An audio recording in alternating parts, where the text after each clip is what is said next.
आज हम लोग आपको एक नई जानकारी दे रहे हैं कि वर्ण। इसके पीछे वाले वीडियो में हम आपको पढ़ा चुके हैं कि वर्ण क्या था, वर्ण किसे कहेंगे, वर्ण के कितने प्रकार हैं, वर्ण कितने हैं, ये सब की आपको जानकारी एकदम परिपूर्ण दे चुके थे। ये आपके लिए हिंदी बिहार बोर्ड के लिए एकदम इम्पोर्टेंट आपका क्वेश्चन, या 12th रहे या 10th रहे, आपके दोनों के लिए हिंदी बिहार बोर्ड के लिए 100 नंबर में 60 नंबर में रनिंग है कि 1 से 2 नंबर जरूर इसमें आते हैं ये वर्ण से। और इतना ही नहीं, आगने वाले एग्जाम में भी, बड़े एग्जाम में भी, जैसे अगर पोस्ट ऑफिस, लेखपाल, ये सब में भी आए दिन या हो गया, सी-टेट हो गया, आपका स्टेट हो गया, इस सब में आने वाले भी समस्या में हम लोग का ऐसे सवाल आते रहते हैं। तो देखिए आज आपकी एक नई किरण लेकर आए। देखिए किस प्रकार से कि हम लोग पहले आप इसके पिछले में पढ़ा चुके थे कि वर्ण 2 प्रकार के होते हैं, आपका स्वर वर्ण और व्यंजन वर्ण, और वर्ण भी बता चुके थे। आज स्वर वर्ण के प्रकार पढ़ा रहे हैं कि स्वर वर्ण, तो हमने वैसा वर्ण जिसका उच्चारण स्वयं होता हो, ठीक, स्वतः होता है। वर्ण स्वर वर्ण का प्रकार आपका 3 प्रकार का था। स्वर वर्ण का 3 प्रकार से, हर्ष स्वर वर्ण, दीर्घ स्वर वर्ण और संयुक्त स्वर वर्ण। ठीक, हमने तो इसको परिभाषा क्या लिखेंगे, तब वैसा वर्ण जिसका उच्चारण कम समय लगता हो, वैसा वर्ण जिसका उच्चारण में कम समय लगता हो, उसे ह्रस्व स्वर वर्ण कहते हैं। इसका एग्जाम्पल होंगे अ, ई, उ, री, ये ह्रस्व वर्ण। और अभी है दीर्घ स्वर। देखिए दीर्घ, ह्रस्व मतलब होता है कम, तो कम, दीर्घ मतलब बड़ा, इसीलिए अधिक समय। तो वैसा वर्ण जिसका उच्चारण में, वैसा वर्ण जिसका उच्चारण में आपका अधिक समय लगता हो, वैसा वर्ण जिसका उच्चारण में अधिक समय लगता हो, उसे दीर्घ स्वर वर्ण कहते हैं। जैसे आ, ई, उ, ये आपका है दोनों।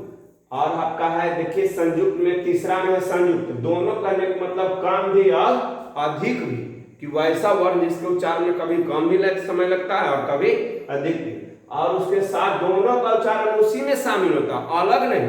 इनके सर दोनों में होता है, तो अलग अलग छाड़ दीजिए ना, तीसरा उत्पन्न कहाँ हुआ है, तो आप यहां पर नहीं, बल्कि संयुक्त ए,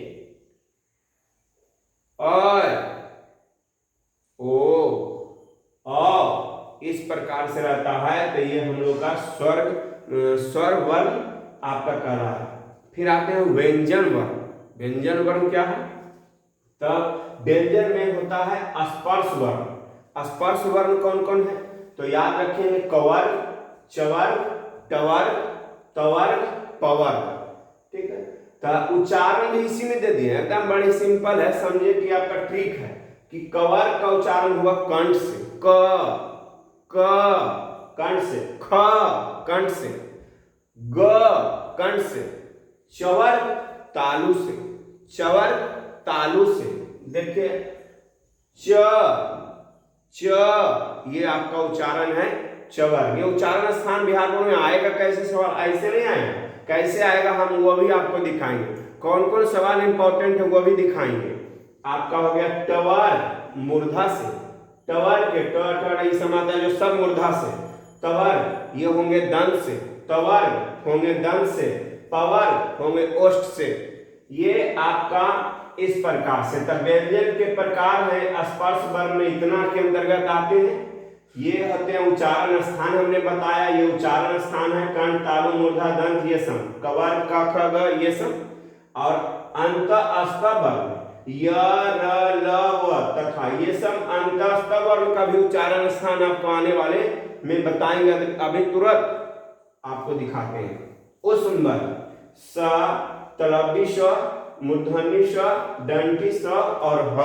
इस प्रकार से ये व्यंजन के प्रकार है। अब देखिए इतना ही नहीं, वर्ण के और भी प्रकार जो हमने इस प्रकार से आपको दिखाए हैं।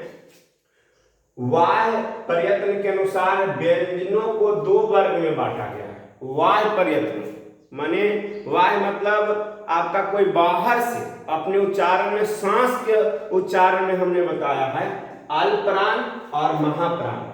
बाह्य प्रयत्नों के अनुसार वर्ण 2 वर्गों में बांटा गया है, आपका अल्पप्राण और महाप्राण वर्ण। देखिए क्या है, वैसा वर्ण जिसका उच्चारण के समय श्वास की मात्रा अल्प हो, वैसा वर्ण जिसका उच्चारण में श्वास की मात्रा अल्प हो, कम हो, उसे हम लोग कहेंगे अल्पप्राण। कैसे?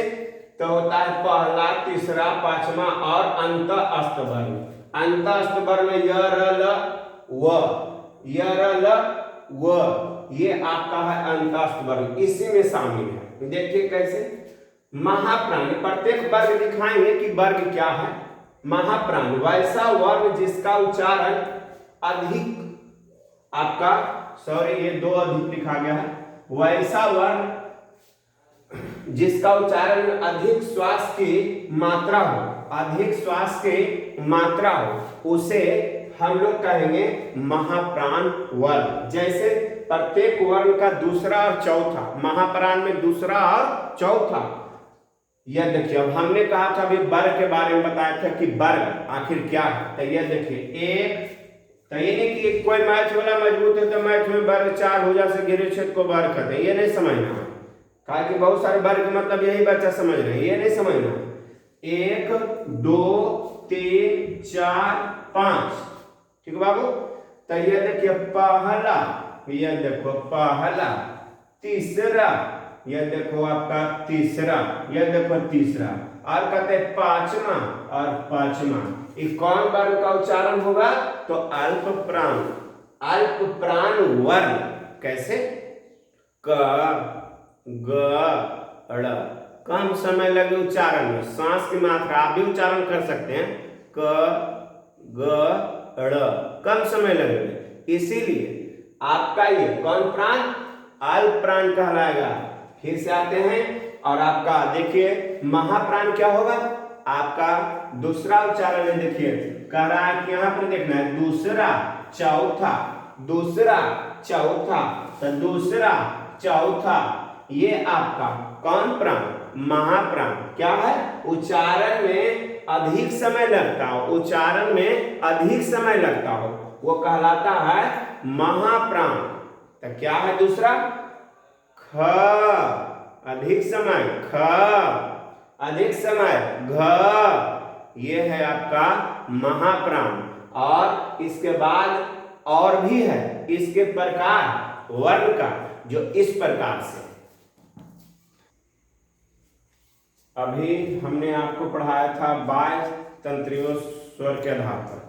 आज हम लोग पढ़ा रहे हैं स्वर तंत्रियों के आधार पर वर्ण दो प्रकार के। फिर से स्वर तंत्रियों के आधार पर वर्ण दो प्रकार के। इसके पिछले वाले में बाह्य के आधार पर बताए थे, जिसमें था वो अल्पप्राण और महाप्राण। अभी है आपका घोष वर्ण और आपका अघोष वर्ण। किसके आधार पर? स्वर तंत्रियों के आधार पर वर्ण दो प्रकार के, स्वर तंत्रियों के आधार पर वर्ण दो प्रकार के। फिर से बोलते हैं, एक को हम कहते हैं घोष वर्ण और दूसरे को हम लोग कहते हैं अघोष वर्ण। याद रहे, घोष वर्ण और अघोष वर्ण। देखिए इसका आप कैसे रखेंगे, परिभाषा क्या है? वैसा वर्ण जो उच्चारण में स्वर तंत्रियों में आपस में झंकृति, झंकृति मतलब अधिक देरी तक घनघनाहट देता हो, हमारे उच्चारण में हल्का सा झंझनाहट देता हो, वही झंकृति है, और वैसे को घोष वर्ण कहते हैं।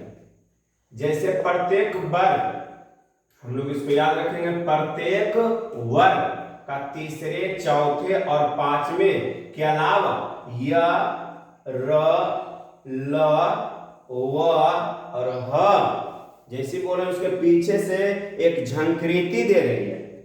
देखिए कैसे, तो हम झंकृति दिखाएंगे कि कैसे, तो वो कहलाएगा कौन वर्ण? आपका कहलाएगा घोष वर्ण। कौन वर्ण? घोष वर्ण, जो झंकृति उत्पन्न करता है, वैसा वर्ण जिसको उच्चारण में झंकृति उत्पन्न करता हो, उसे हम क्या कहेंगे? आपका घोष वर्ण कहेंगे। याद रहेगा। अब ये दूसरा पढ़ाने जा रहे हैं, स्वर तंत्रियों के आधार पर वर्ण दो प्रकार के, पहला घोष और दूसरा अघोष। वैसा वर्ण जो उच्चारण में झंकृति उत्पन्न नहीं करता हो, घोष वर्ण में झंकृति उत्पन्न करता हो, घोष वर्ण में झंकृति उत्पन्न नहीं करता। बड़े सिंपल याद करना है, पर परिभाषा कहीं नहीं आता क्या है, जो सवाल हम दिखाएंगे बिहार बोर्ड के लिए 10th और 12th का झकासा सवाल इसी से आएगा। देखिए कैसे, जैसे आपका वैसा वर्ण जो उच्चारण में, तो देखिए ख माने क ख च छ, इसके अलावा ऐसे लिखने से इत्यादि कर देंगे कि नोट वर्ग में पहला और चौथा, पहला और दूसरा, पहला और दूसरा के अलावा तलबी श, मूर्धन्य श और दंती श कौन वर्ण, अघोष वर्ण जो झंकृति उत्पन्न नहीं करता हो। जैसे अभी हमने तो देखिए कर रहा तीसरे, तो हमने क अभी बताया था इसके पिछले वाले में क ख ग, तो हो गया ग किसरा, तीसरा।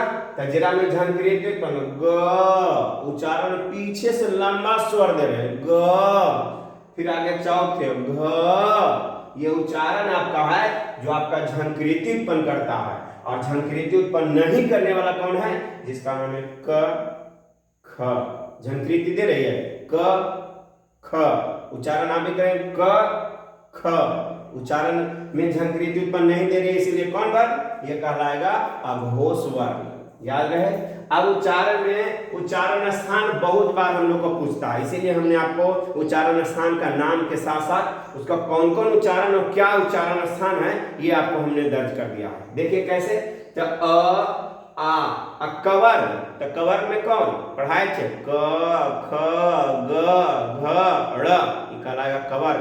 और ह के साथ विसर्ग वाला का उच्चारण स्थान होगा कंठ, उच्चारण स्थान क्या होगा कंठ, उसका नाम है कंठ।